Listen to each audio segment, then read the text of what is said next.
గణాలకు అధిపతి గణనాథుడు. అలాంటి వినాయకుడు కూడా 5 ఏళ్ల వైసీపీ ప్రభుత్వంలో చిక్కులు ఎదుర్కొన్నాడు. నిమజ్జనం చేసే అవకాశం లేకుండా పోయింది. కాకినాడలోని వినాయక సాగర్ వద్ద 35 సంవత్సరాలుగా కొనసాగే నిమజ్జనాన్ని గత ప్రభుత్వం అడ్డుకుంది. నిర్వాహకులు కోర్టుకు కూడా వెళ్లాల్సి వచ్చింది. వైసీపీ ప్రభుత్వం గద్దె దిగింది. కూటమి అధికారంలోకి వచ్చింది. యథావిధిగా గణేష్ సాగర్ వద్ద నిమజ్జనానికి అనుమతించింది. దీంతో వినాయకుని భక్తులు, కాకినాడ నగర గణేష ఉత్సవ సమితి ప్రతినిధులు హర్షం వ్యక్తం చేస్తున్నారు. ఈ ప్రాంగణంలో అడుగు పెట్టగానే ఒళ్ళు పులకరించింది. గణనాథుడు కళ్ళ ఎదుట సాక్షాత్కరిస్తున్నాడు అంటూ ఆనందం వ్యక్తం చేస్తున్నారు. వినాయక సాగర్ ఆటంకాలు, తిరిగి నిమజ్జనాలపై మరిన్ని వివరాలు మా ప్రతినిధి నందిని అందిస్తారు. 9 రోజుల పాటు పూజలు అందుకున్న గణనాథుడు ఈ రోజు గంగమ్మ తల్లి ఒడిలోకి అయితే చేరబోతున్నారు. 5 ఏళ్ల పాటు కాకినాడలో ఎక్కడ కూడా ఓన్లీ పూజలకే పరిమితమైన వినాయకుడు నిమజ్జనానికి అయితే ముస్తాబయ్యారని చెప్పాలి. గత 5 సంవత్సరాలు కూడా ఎక్కడ కూడా కాకినాడ నగరంలో నిమజ్జనానికి అయితే పర్మిషన్ అయితే లేకపోవచ్చింది.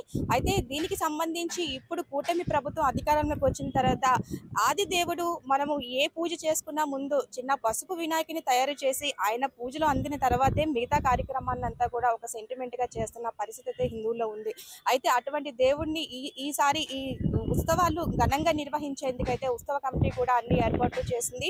అయితే జిల్లా యంత్రాంగం కూడా అప్రమత్తమైంది. జిల్లా కలెక్టర్ తో పాటు ఎస్పీ, జిల్లా స్థాయి అధికారులంతా కూడా ఎటువంటి అవాంఛనీయ ఘటనలు జరగకుండా నిమజ్జనం పూర్తి స్థాయిలో జరిగే విధంగా అన్ని ఏర్పాట్లు చేశారు. ఇటు కాకినాడ సిటీతో పాటు రూరల్లో కూడా 5 ప్రాంతాల్లో అయితే నిమజ్జనానికి అన్ని ఏర్పాట్లు చేశారు. ముఖ్యంగా చెప్పాలంటే ఈ నిమజ్జనానికి ఒక ముఖ్య కారణము ఉత్సవ కమిటీ కృషి అనే చెప్పాలి. ప్రస్తుతం వీళ్ళంతా కూడా మనతో ఉన్నారు. బీజేపీ సీనియర్ నాయకులు మాలకొండ గారు కూడా ఉన్నారు. ఏదైతే ఈ రోజు నిమజ్జనానికి సంబంధించి చూస్తున్న ఈ ప్రాంతం అంతా కూడా దాదాపుగా క్రేన్లు కూడా ఏర్పాటు చేశారు. ఇక్కడే ఈ నిమజ్జనం కూడా ఏర్పాట్లు కూడా చేశారు. సార్ చెప్పండి, 5 సంవత్సరాల పాటు నిమజ్జనం అనేది ఎక్కడ కూడా కనిపించలేదు. ఇప్పుడు పూర్తి స్థాయిలో ఏర్పాట్లు కూడా చేశారు. ఈ ప్రాంతానికి సంబంధించి ఎంత హైట్ వినాయకుని ఇక్కడ నిమజ్జనం చేస్తారు, ఏ ప్రాంతాల్లో ఏర్పాట్లు చేస్తారు? కాకినాడ నగరానికి ఈరోజు నగర గణేష్ ఉత్సవ సమితి ఆధ్వర్యంలో నిమజ్జనం ఈ యొక్క బాలగంగాధర్ తిలక్ ప్రాంగణంలో వినాయక సాగర్లో ప్రారంభించడం చాలా ఆనందంగా, అదృష్టంగా, ఒళ్ళు పులకరించే విధంగా మేము ఫీల్ అవుతున్నాం. అదేవిధంగా హిందూ బంధువులందరికీ కూడా ఈ సమాచారం చాలా ఆనందమైనటువంటి సమాచారం వెళ్ళింది. ఈ యొక్క బాలగంగాధర్ తిలక్ ప్రాంగణంలో గత పెద్దలు మనం చరిత్ర చూసుకుంటే 35 సంవత్సరాల క్రితం డాక్టర్ పివిఎన్ రాజు గారు, మాదర్పు సత్యరాజు గారు, దర్శపుల్లయ్య గారు, పేర్ల సూర్యప్రకాష్ రావు గారు, దుల్పూడి మోహన్ రావు గారు, పైడా భవన్ ప్రసాద్ గారు, పైడా జమీందార్ గారు ప్రసాద్ గారు, ఇంకా అనేక మంది, తడవత్ శ్రీనివాసరావు గారు బ్యాంక్ ఎంప్లాయ్, ఇంతమంది మహానుభావులు అప్పట్లో ప్రారంభించారు. కానీ అప్పట్లో తక్కువ పండుగ జరిగేటటువంటి పరిస్థితి ఉంది. కానీ 19 నాటికి దాదాపుగా ఈ గ్రౌండ్లో 1000 నుంచి 1500 విగ్రహాలు చిన్న అయినా పెద్ద అయినా నిమజ్జనం చేసి 6 క్రేన్లు పెట్టి అధికారుల సహకారంతో కలెక్టర్ గారు, ఎస్పీ గారు, స్థానిక ప్రజాప్రతినిధులు అందరూ వచ్చి పండుగ చేసుకునేటువంటి పరిస్థితి 18 సమితి వరకు కొనసాగింది. 19 తర్వాత మరి ఏ విధమైన ఇబ్బంది పడ్డారో తెలియదు. అది రాజకీయ ఇబ్బందా, అధికారుల ఇబ్బందా, అవినీతి ఇబ్బందో తెలియదు. అది కూడా మాకు చెప్పరు. పర్మిషన్ ఇవ్వండి అడిగితే మీటింగ్లో, కోఆర్డినేషన్ మీటింగ్లో ఇస్తామని చెప్తారు. చివరి రోజు వచ్చి గేటు తాళమేసి ఇక్కడ నిమజ్జనం చేయడానికి వీల్లేదని పోలీసు బందోబస్తు పెడతారు. అయినప్పటికీ కూడా మా యొక్క పోరాటము, దీక్ష ఇక్కడ నిమజ్జనం చేయాలని సెంటిమెంట్ని మేము ఏమాత్రం కూడా తగ్గించుకోకుండా ఎప్పటికప్పుడు గోడలు దూకొచ్చి నిమజ్జనం చేస్తాము, పడవలతో వచ్చి నిమజ్జనం చేస్తాము, పోలీసులు అరెస్ట్ చేస్తామంటే రోడ్డు మీద పడుకున్నాము. చివరికి కోర్టుకు కూడా వెళ్ళాం. కానీ టెక్నికల్గా లాస్ట్ టైమే పర్మిషన్ రాలేదు. ఈసారి మరి కొత్త ప్రభుత్వం వచ్చింది. ఎమ్మెల్యేలను, సిటీ ఎమ్మెల్యే కొండబాబు గారిని కలిసాము, రూరల్ ఎమ్మెల్యే నానాజీ గారిని కలిసాం, ఎంపీ గారిని కలిసాం, కలెక్టర్ గారికి, ఎస్పీ గారికి, ఆర్డీఓ గారికి, మన ఆర్డీఓ గారికి, మున్సిపల్ కమిషనర్ గారికి కూడా పర్సనల్గా కలిసి ఇది చాలా సెంటిమెంట్ అయిన విషయం. ఇది 35 సంవత్సరాలు జరుగుతుంది. గత పాలకులు 5 సంవత్సరాలు ఆపారు. ఇది చాలా ఇబ్బంది అయిన విషయం. మీరు ఆపొద్దని చెప్తుంటే వారు కూడా అలాగే చేస్తారని కొద్ది అనుమానం ఉండేది. కానీ చివరికి వచ్చేసరికి ఇక్కడ స్టేజ్ కట్టి ఇక్కడ ఏదైతే పని మొదలు పెట్టారో నమ్మకం కలిగింది. దాని మీద మేమందరం కూడా సంతోషం వ్యక్తం చేస్తున్నాం. మేమే కాదు, మా సమితియే కాదు, హిందూ ధార్మిక సంస్థలు అన్నీ కూడా 35 సంవత్సరాల చరిత్ర ఇక్కడ నిలబెట్టుకున్నాం అనేటువంటి ఒక ఫీలింగ్లో ఉన్నాం. దానికి సహకరించినటువంటి MLA, city MLA, rural MLA, లేకపోతే జిల్లా కలెక్టర్, ఎస్పీ గారు, అధికారులందరికీ కూడా, ముఖ్యంగా కమిషనర్ గారు, ఎందుకంటే వాళ్ళు పర్మిషన్ ఇచ్చిన ఏర్పాట్లన్నీ చేసింది కార్పొరేషన్. ఇవాళ మనకు ఉండేటువంటి పరిస్థితి ఏంటంటే, ఇవాళ పొద్దున్నే మనం వేదిక ప్రారంభించాం. సాయంత్రం 5 గంటల నుంచి విఐపీలు అందరినీ పిలుస్తాం, ఎమ్మెల్యేలను పిలుస్తాం, ఎంపీలను పిలుస్తాం, అధికారులను పిలుస్తాం. నిమజ్జనం అయిన తర్వాత చక్కగా ప్రశంసా పత్రాలు ఇస్తారు. అక్కడే కొంతమంది ఆధ్యాత్మికమైన ప్రసంగాలు మాట్లాడతారు. మన బాలగంగాధర్ తిలక్ యొక్క చరిత్ర చెప్తారు.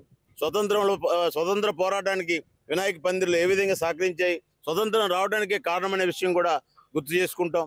గతంలో ఉన్నటువంటి వైభవాన్ని ఈరోజు సాయంత్రం 2 బ్రిడ్జిల మధ్యలో ఈ యొక్క విద్యుత్ కాంతుల మధ్య మరో పండుగ మనం చూడబోతున్నాం. వినాయక సాగర్ బాలగంగాధర్ తిలక్ ప్రాంగణం మొదటి వేదికగా మనం ప్రారంభించుకున్నాం.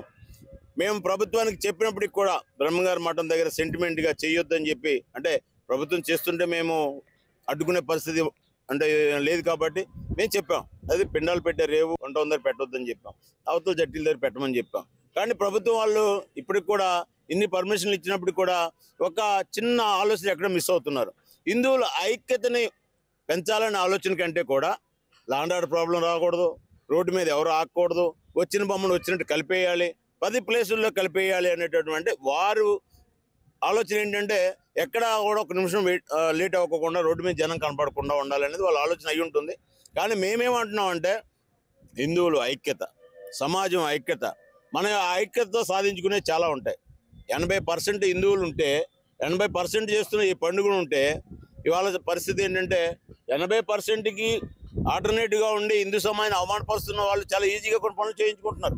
కానీ అందుకే ఈరోజు మనకి కాకినాడ డిఎస్పీ గారు ఒక మాట కోరారు. ముస్లింలు వారి యొక్క పవిత్రమైనటువంటి పండుగ చేసుకుంటున్నారు, వారు మీకు ఊరేగింపుకి స్వాగతం చెప్తారట, వారు స్వాగతం చెప్పమంటే మేము అందరం కలిపి కాసా జెండాలతోటి వారి పండుగకి స్వాగతం చెప్పాం. వారు కూడా సాయంత్రం మన ఊరేగింపుకి స్వాగతం చెప్తామని ఇప్పుడే పెద్ద మసీద్ పెద్దలు ఫోన్ చేసి చెప్పారు. చాలా అంటే 2 వైపుల నుంచి ఒక విధమైనటువంటి వాతావరణం ఈరోజు. ఇది కూడా ఆనందం కలిగేటటువంటి విషయం. ఈ కెపాసిటీ అంటే ఎన్ని విగ్రహాలకి నిమజ్జనానికి కెపాసిటీ ఉంది? అంటే 3 అడుగుల లోపు అనే ఒక మాట తీసుకున్నారు మన పెద్దలు. కానీ ఒక 500 లోపు ఇక్కడ మనకి అంటే నిన్న కొంత నిమజ్జనం అయింది, ఇవాళ రేపు మంగళవారం వచ్చింది కాబట్టి ఎల్లుండి కొంతమంది చేస్తున్నారు. కానీ నిమజ్జనం చేసే వాళ్ళకి కూడా మనం మాట చెప్పాలమ్మా, 9 రాత్రులు పూర్తయితేనే మనకి నవరాత్రులు అనేది పూర్తయినట్లు లెక్క. కానీ అది కాకుండా మరి కొంతమంది పండితులు కూడా ఈ విషయాన్ని అర్థం చేసుకోవాల్సిన అవసరం ఉంది. మనం కూడా కోరుతున్నాం. ఏది ఏమైనప్పటికీ కూడా మంచి అవకాశం వచ్చింది.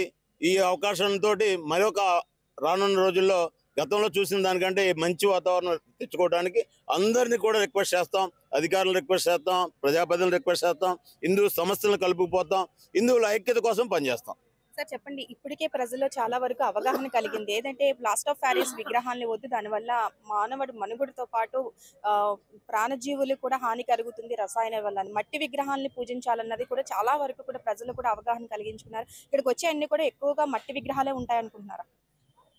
అంటే మేము కూడా నగర గణేశోత్సవ సమితి తరపున మేము ప్రజల్లో అవగాహన కల్పించడానికి మట్టి విగ్రహాలు పూజించి ఆ మట్టి విగ్రహాల నిమజ్జనానికి తీసుకురావడానికి కూడా మేము కూడా తిరిగిన ప్రతి చోట కూడా మేము అవగాహన కల్పించడానికి ప్రయత్నం చేస్తున్నాం. అయితే కొన్ని చోట్ల ఇంకా ప్లాస్టర్ ఆఫ్ ప్యారిస్ విగ్రహాలు కొనసాగుతున్నాయి. ఏది ఏమైనప్పటికీ కూడా చైతన్యం అనేది ఒక్కరోజు ఒక్క రాత్రి వచ్చేటువంటిది కాదు. మా ప్రయత్నం మేము చేస్తూ ఉంటాం. మేము కూడా ఎందుకంటే ఈ వాతావరణం లేదా ఈ రకమైనటువంటి అన్నీ కూడా మానవ మనుగడకు అవసరమైనటువంటి అంశాలు కాబట్టి మానవ మనుగడ సాగాలి. అదేవిధంగా జల కాలుష్యం వల్ల లోపల ఉన్నటువంటి చేపలు తదితరు అన్నీ కూడా కొంత హాని కలిగేటువంటి అవకాశం ఉంది. కాబట్టి అలాంటివి జరగకూడదు. ఉత్సవాలు జరుపుకోవాలి, సంప్రదాయబద్ధంగా జరుపుకోవాలి. జరుపుకోవడంతో పాటు పర్యావరణాన్ని కూడా మనం సేఫ్ గార్డ్ చేసుకోవాలని చెప్పేసి మేము అందరూ భావిస్తున్నాం. ఆ దిశగా మా ప్రయత్నాలు మేము చేస్తూ ఉన్నాం.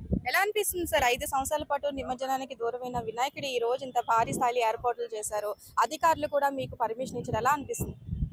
ఏదైతే ఆ రోజు భారతీయులకి స్వతంత్రం రాకుండా అప్పటి బ్రిటిష్ వారి చేతుల్లో మన భారతదేశం చిక్కుకున్న తరుణంలో 9 రోజుల పాటు వినాయక పందిర్లు పెడితే హిందువులందరూ కూడా ఒక చోట చేరి ఐక్యంగా ఉంటారని ఆ రోజు లోకమాన్య బాలగంగాధర్ తిలక్ గారు ఏదైతే ఒక ప్రయత్నం చేసి ఆ రోజు వినాయక పందిరిని ఏర్పాటు చేశారు, అది కొనసాగిస్తూనే నిరంతరం కాకినాడలో జరుగుతుంది. కాకినాడలో ఉన్న వినాయక ఉత్సవ సమితి 1989 నుంచి ఈ 2 బ్రిడ్జిల నడుమ ఉన్నటువంటి బాలగంగాధర్ తిలక్ వినాయక సాగర్గా పిలువబడేటువంటి ఈ ఏరియాలో కొన్ని వందల విగ్రహాలని నిమజ్జనం చేసేవాళ్ళం. సరే 5 ఏళ్ల పాటు మాకు కాకినాడ గ్రహణం పట్టినట్టుగా అప్పటి పాలకులు ఉన్మాద తత్వంతో వ్యవహరించడం వల్ల మేము అనేక పోరాటాలు చేసాం. మేము చెప్పాం, అక్కడ పిండాల రే ఉంది, అది కరెక్ట్ కాదు, ఇది హిందువుల సెంటిమెంట్ని మీరు గౌరవించట్లేదు అన్నాం. అలాగే ఈ పక్కన 1 టౌన్ పోలీస్ స్టేషన్ దగ్గర కాకినాడ సిటీలో అక్కడి నుంచి వచ్చే వ్యర్థాలన్నీ కూడా 1 టౌన్ పోలీస్ స్టేషన్ ద్వారానే ఈ కాలంలో కలుస్తుంటాయి. ఇది కరెక్ట్ కాదని చెప్పాం. అయినప్పుడు కూడా అన్నిటికీ భగవంతుడే చూసుకుంటాడని చెప్పాం. అలానే మేము ఈరోజు చాలా ఆనందపడుతున్నాం. ఇప్పుడు వచ్చినటువంటి గవర్నమెంట్ మాకు మళ్ళీ కాకినాడకి స్వతంత్రం ఇచ్చినట్టుగా ఈ పర్మిషన్ మాకు ఇవ్వడం మేము అధికారులను కూడా ఎంతో అభినందిస్తున్నాం. అలాగే మన ఇప్పుడు ఉన్నటువంటి గవర్నమెంట్ ఏదైతే ఎమ్మెల్యేలు కానీ ఎంపీలు కానీ వీళ్ళని కూడా కాకినాడ ప్రజల తరఫున, హిందూ బంధువుల తరఫున మేము వాళ్ళకి అభినందనలు తెలియజేస్తున్నాం. అలాగే ఏదైతే మీరు హిందువుల సెంటిమెంట్ని మీరు గౌరవించట్లేదు, మీరు ఇబ్బంది పడతారనుకున్నాం. అలాగే భగవంతుడు కూడా ఆ గవర్నమెంట్ని వెనక్కి పంపించడం జరిగింది. ఇది చూసాం కదా, 5 సంవత్సరాలుగా కూడా నిమజ్జనానికి దూరమైన గణపతికి ఈ రోజు అయితే భారీ స్థాయిలో ఏడాది కూటమి ప్రభుత్వం హయాంలో ఏర్పాట్లు కూడా చేశారు. మనం చూసిన ఇదంతా కూడా ఉప్పుటేరు. ఇక్కడ దాదాపుగా 10,000 నుంచి 1,500 విగ్రహాలను కూడా ఈ రోజు సాయంత్రం నిమజ్జనం చేయడానికి అన్ని ఏర్పాట్లు చేశారు. జిల్లా యంత్రాంగం కూడా అప్రమత్తమైంది. అటు చూసుకుంటే వాకలపూడి దాదాపుగా మొత్తము కాకినాడ సిటీ రూరల్ సంబంధించి 5 ప్రాంతాల్లో నిమజ్జనానికి అయితే అన్ని ఏర్పాట్లు చేశారు. దీనికి సంబంధించి జిల్లా యంత్రాంగం కూడా అప్రమత్తమైంది. ట్రాఫిక్ తో పాటు అలాగే పోలీసు బలగాలు కూడా చక్కగా ఇక్కడ భద్రతలు కూడా ఏర్పాటు చేశారనే చెప్పారు. ఇది తాజా పరిస్థితి. కాకినాడ నుంచి BRK న్యూస్, నందిని.